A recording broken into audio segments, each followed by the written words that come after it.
नमस्कार दोस्तों, आप सबका स्वागत है आपके अपने YouTube चैनल पर। काफ़ी समय पहले की बात है। प्रतापगढ़ नाम का एक राज्य था।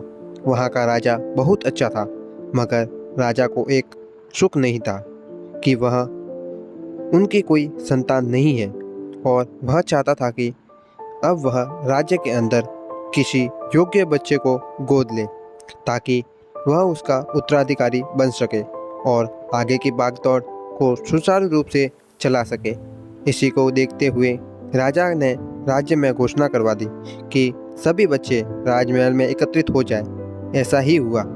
राजा ने सभी बच्चे को पौधे लगाने के लिए भिन्न भिन्न प्रकार के बीज दिए और कहा कि अब हम 5 महीने बाद मिलेंगे और देखेंगे कि किसका पौधा सबसे अच्छा होगा। महीना बीत जाने के बाद भी एक बच्चा ऐसा था जिसके गमले में वह बीज अभी तक नहीं फूटा था, लेकिन वह रोज उसकी देखभाल करता था और रोज पौधे को पानी देता था। देखते ही देखते 3 महीने बीत गए थे। बच्चा परेशान हो गया। तभी उसकी माँ ने कहा कि बेटा धैर्य रखो, कुछ बीजों को फलने में ज़्यादा वक्त लगता है। और वह पौधे को सींचता रहा। 5 महीने हो गए।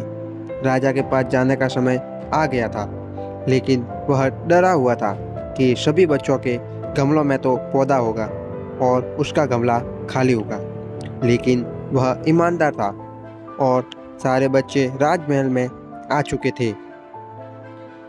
कुछ बच्चे जोश से भरे हुए थे, लेकिन उनके अंदर राज्य का उत्तराधिकारी बनने की प्रबल लालसा थी।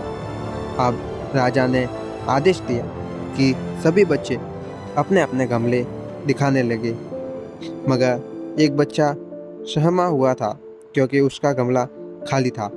तभी राजा की नज़र उस गमले पर गई। उसने पूछा, तुम्हारा गमला तो खाली है। तो उसने कहा, लेकिन मैंने इस गमले को 5 महीने तक देखभाल की है। राजा उसकी ईमानदारी से खुश था कि उसका गमला खाली है, फिर भी वह हिम्मत करके यहाँ तो आ गया। सभी बच्चों के गमले देखने के बाद राजा ने उस बच्चे को सभी के सामने बुलाया। बच्चा सहम गया और राजा ने वह गमला सभी को दिखाया। सभी बच्चे जोश से हंसने लगे। राजा ने कहा, शांत हो जाइए, इतने खुश मत होइए। आप सभी के पास जो पौधे हैं वो सब बंजर हैं। आप चाहे कितनी भी मेहनत कर ले, उनसे कुछ नहीं निकलेगा। लेकिन असली बीज यही था।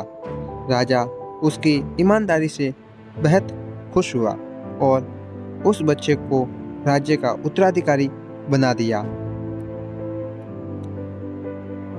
लेकिन हमें इस कहानी से क्या सीखने को मिला? मेरे हिसाब से अपने अंदर ईमानदारी का होना बहुत ज़रूरी है। अगर हम खुद के साथ ईमानदार हैं तो जीवन के किसी न किसी पड़ाव में सफल हो ही जाएंगे, क्योंकि हमारी औकात हमें ही पता होती है। हम खुद को पागल बनाकर खुद का ही नुकसान करते हैं। दोस्तों, आपको ये वीडियो कैसी लगी? अच्छी लगी हो तो शेयर ज़रूर करना। धन्यवाद।